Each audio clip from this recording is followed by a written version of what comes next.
Hello दोस्तों, आप लोग स्वस्थ होंगे और मस्त होंगे और फाइनल बोर्ड एग्जाम की तैयारी बेहतर तरीके से कर रहे होंगे। तो आप लोग को 18 तारीख है यानी कि 18 फरवरी का फाइनल बोर्ड एग्जाम का परीक्षा है। तो जल्दी से अगर जो विद्यार्थी इस क्लास को करिएगा तो इस क्लास को आप लोग एक कॉपी और एक किताब जरूर लेकर बैठिएगा, तब आप लोग को मैथ पढ़ने में आप लोग का मजा आएगा। और 18 तारीख है, इससे 25 ऑब्जेक्टिव प्लस यानी कि 25 ऑब्जेक्टिव प्रश्न मैं बता रहा हूँ। उसमें से तो 20 एकदम हूबहू प्रश्न रहेगा एग्जाम बोर्ड में, यानी कि 18 तारीख को छपने वाला प्रश्न है। तो जल्दी से अगर जो विद्यार्थी मेरे लाइव सेशन में मेरे बास्टो ग्रुप में नहीं जुड़ेंगे तो मेरे वाट्सअप नंबर है 6379208294। ये मेरे वाट्सअप नंबर है। अगर इस पर हाय हेलो कर आप लोग को भेज दीजिएगा तो वाट्सअप ग्रुप में जोड़ दिया जाएगा। और आप लोग को PDF प्रोवाइड यानी कि तुरंत, यानी कि इस वीडियो छूटता है और तुरंत प्रोवाइड किया जाता है। तो आप लोग इस पर हाय हेलो करिए और वाट्सअप ग्रुप में जोड़ दिया जाएगा। तो चलते हैं, यानी कि फर्स्ट नंबर क्वेश्चन क्या कर रहा है देखिएगा। ये फर्स्ट नंबर क्वेश्चन पूछता है, फर्स्ट नंबर क्वेश्चन क्या कर रहा है कि HCF और LCM का गुणनफल बराबर होता है। यानी कि HCF है और LCM का गुणनफल बराबर होता है तो क्या होता है, तो संख्याओं के गुणनफल होता है। क्या होता है, संख्या के गुणनफल होता है, यानी कि बी बिल्कुल राइट आंसर होगा। चलिए अब चलते हैं दूसरे नंबर प्रश्न पर। दूसरा नंबर प्रश्न क्या कर रहा है देखिए। ये तो क्वेश्चन पूछता है कि 15 और 20 का HCF तथा LCM निकाले। पूछ देगा कि HCF तथा LCM निकाले तो देखिए, यानी कि 15 आप लोग लगा दीजिए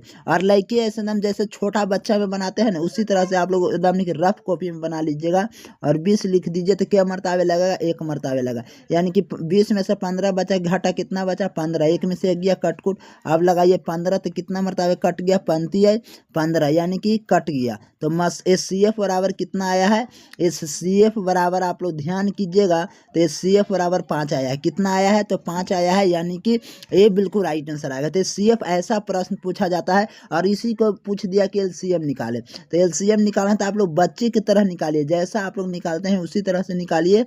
तो 5 से निकाल, सबसे पहले कितना से लगेगा, तो 3 से नहीं 5 से लगेगा। तब 35 आई 15 पंचों के 20, तो कितना आंसर आ गया, 35 आई 15 15 चौके 60, यानी कि HCF LCM कितना आ गया, तो 60 आ गया। तो LCM कितना आएगा, 60 आएगा और HCF बी, यानी कि ए बिल्कुल राइट आंसर होगा। क्या, तो ए बिल्कुल राइट आंसर होगा। तो ये भी आप लोग बात ध्यान दीजिएगा। चलिए अब चलते हैं तीसरे नंबर प्रश्न पर। तीसरा नंबर प्रश्न क्या कर रहा है कि यूक्लिड विभाजन परिमेयिका का उपयोग होता है। तो यूक्लिड विभाजन है वह परिमेयिका का उपयोग किस में होता है, तो इस HCF में होता है। किस में होता है, तो HCF में परिमेय होता है। ये भी आप लोग बात ध्यान दीजिएगा। और HCF अगर निकाला जाता है तो यूक्लिड विभाजन से भी निकाला जाता है। तो बी बिल्कुल राइट आंसर होगा। चलिए अब चलते हैं चौथे नंबर प्रश्न कि x² - 9 के शून्यक होता है। यानी कि x² - 9 के शून्यक क्या होता है, तो जल्दी से आप लोग कमेंट कीजिएगा। यानी कि चौथा का बिल्कुल राइट आंसर क्या होगा, x² - 9 के शून्यक क्या होता है। तो देखिए x² और माइनस में 9, शून्यक कह रहा है तो बराबर में 0 लिखिए। तो x² बराबर, ये माइनस में था तो वो पार्टी जाएगा तो क्या में हो जाएगा, प्लस में 9 हो जाएगा। यानी कि स्क्वायर से स्क्वायर हटेगा तो उधर क्या चढ़ेगा, रूट चढ़ेगा। तो x के अंडर रूट क्या चढ़ गया, 9 चढ़ गया। तो 9 का वर्गमूल कितना आता है, तो 9 आता है। तो 1 3 आएगा प्लस में और 1 3 आएगा माइनस में आएगा। क्या आएगा, तो माइनस में, तो प्लस और माइनस, यानी कि बी बिल्कुल राइट आंसर होगा। क्या, तो बी बिल्कुल राइट आंसर आ रहा है सभी विद्यार्थी को, यानी कि जवाब बिल्कुल करेक्ट आंसर बता रहे हैं। चलिए चलते हैं 5वें नंबर प्रश्न कि x² + 5x + 6 के शून्यकों का योग होगा। यानी कि x² + 5x + 6 के शून्यकों का योग क्या होता है, यानी कि अल्फा प्लस बीटा बराबर फार्मूला होता है -b/a। क्या होता है, तो -b/a। तो पहला वाला को हम लोग a मानेंगे, दूसरा वाला को b और तीसरा वाला को c। तो b यानी कि b कौन है, तो 5 है, तो -5 हो जाएगा। अब बटा में a, यानी कि x क्या है, तो 1 है, तो -5, यानी कि बिल्कुल राइट आंसर होगा। तो b बिल्कुल राइट आंसर होगा। अगर पूछ देगा कि शून्यकों का योग यानी कि शून्यकों का गुणनफल निकाले, यानी कि अल्फा इंटू बीटा आ जाएगा। तो अल्फा इंटू बीटा अगर पूछेगा तो यानी कि c/a होता है। फार्मूला क्या होता है, तो c/a होता है। तो c का मान कितना है, 6 है, यानी कि c का मान कितना है, 6 है। और a का मान कितना है, 1। तो 6 में 1 से भागा कीजिएगा तो 6 बिल्कुल राइट आंसर होगा। अल्फा इंटू बीटा का मान कितना आएगा, तो 6 आएगा। और अल्फा प्लस बीटा का, यानी कि अल्फा प्लस बीटा का मान आएगा -5। ये भी आप लोग बात ध्यान दीजिएगा। तो बी बिल्कुल राइट आंसर होगा। चलिए चलते हैं छठे नंबर प्रश्न पर कि 2x 5 2x प्लस वाई बराबर 1 है, तो 2x प्लस वाई बराबर 5 होगा। तो ये क्या है, तो जल्दी से आप लोग इस पर ध्यान दीजिएगा। तो यानी कि छठा का बिल्कुल राइट आंसर, तो रैखिक समीकरण हो जाएगा, तो बी बिल्कुल राइट आंसर होगा। चलिए चलते हैं 7वें नंबर प्रश्न क्या करा है कि समांतर रेखाएं दर्शाती है। तो समांतर रेखाएं क्या दर्शाती है, तो इनमें से कोई नहीं, यानी कि समांतर रेखाएं दर्शाती है, तो इनमें से कोई नहीं हल होगा, कोई हल नहीं होगा। ये भी आप लोग बात ध्यान दीजिएगा। समांतर दिशाएं दिखाते हैं A1 बटा A2, ऐसे आप लोग रहता है B1 बटा B2 बराबर C1 बटा C2 रहेगा। तो ऐसे में कोई हल नहीं होगा, तो बी बिल्कुल राइट आंसर होगा। चलिए तीसरे नंबर क्या करा है कि समांगित रेखाएं दर्शाती है। तो समांगी क्या दिखाती है, तो यानी कि एक हल दिखाती है, तो ये बिल्कुल राइट आंसर होगा। चलिए 12 नंबर क्वेश्चन क्या करा है कि द्विघात समीकरण का मानक रूप क्या होता है। तो द्विघात समीकरण का मानक रूप अगर पूछा जाए तो देखिएगा सभी विद्यार्थी जी कि A square plus B X plus C बराबर 0 होता है। क्या होता है, तो ए एक्स का स्क्वायर प्लस बी एक्स अब प्लस में सी बराबर क्या होता है, 0 होता है, यानी कि बी बिल्कुल राइट आंसर होगा। चलिए अब चलते हैं 10वें नंबर प्रश्न। 10वां नंबर प्रश्न क्या कर रहा है कि एक्स स्क्वायर बराबर 16 के मूल होता है, यानी कि एक्स स्क्वायर 16 के मूल क्या होता है, यानी कि शून्यक निकालना है इसका भी। तो एक्स स्क्वायर अब बराबर में 16, बराबर में 16 गया तो स्क्वायर हटेगा तो क्या हो जाएगा, रूट हो जाएगा, तो यानी कि 16 हो गया। तो एक्स का मान कितना आ गया, तो 4 चौके 16, 4 बिल्कुल राइट आंसर होगा। तो ए बिल्कुल राइट आंसर होगा। क्या, तो 10 का बिल्कुल राइट आंसर क्या होगा सभी विद्यार्थी जी, तो एक प्लस में होगा और एक माइनस में होगा, तो सी बिल्कुल राइट आंसर होगा। क्या, तो सी बिल्कुल राइट आंसर होगा। चलिए चलते हैं एपी का प्रथम पद कहलाता है। एपी का प्रथम पद क्या कहलाता है, तो ए कहलाता है, तो सी बिल्कुल राइट आंसर होगा। चलिए चलते हैं 12 नंबर प्रश्न कि एपी 5 10 15 का अंतर क्या है। तो तीनों का अंतर क्या पूछा गया है, तो इसमें यानी कि 5 का 5 5 दूनी 10 15 कितना कितना अंतर है, तो 5 5 अंतर है, तो यानी कि 5 बिल्कुल राइट आंसर ये होगा। चलिए 13 नंबर प्रश्न पर चलते हैं कि एपी का एनवा पद होता है। पूछा जाएगा कि एपी का एनवा पद क्या होता है, तो जल्दी से इस पर ध्यान दीजिएगा।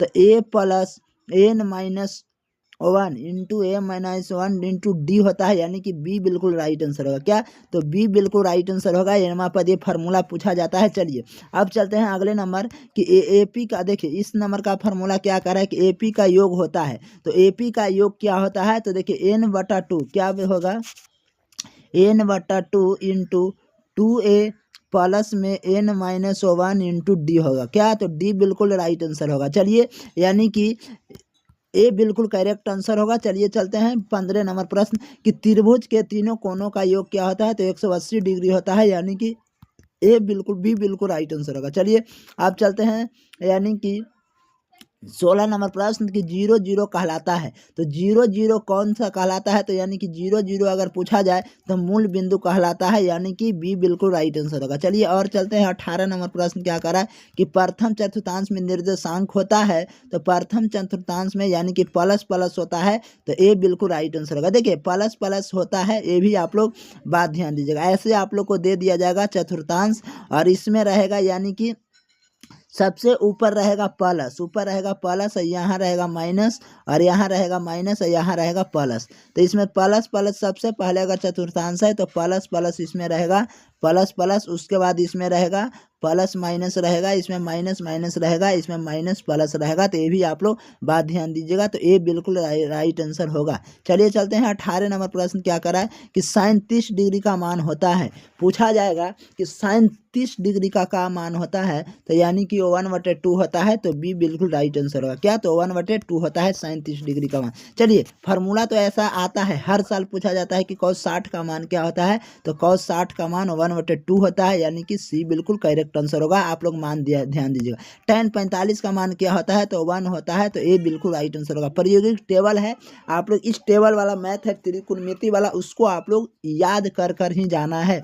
चलिए 20 नंबर क्वेश्चन क्या कर रहा है कि सेक 0 डिग्री का मान क्या होता है, तो सेक 0 डिग्री का मान यानी कि 21 का बिल्कुल राइट आंसर 1 होता है, तो ये भी आप लोग बात ध्यान दीजिएगा, बिल्कुल राइट आंसर। चलिए sine square theta plus cos square theta बराबर 1 होता है, तो बी बिल्कुल करेक्ट आंसर होगा। चलिए चलते हैं 23 नंबर प्रश्न हो गया। 22 नंबर देखिए सॉरी फिर से आप लोग को 22 आ गया, कोई तकलीफ नहीं है। चलिए 1 प्लस tan स्क्वायर थीटा बराबर फार्मूला क्या होता है, तो आप लोग बताने का प्रयास कीजिएगा जल्दी से।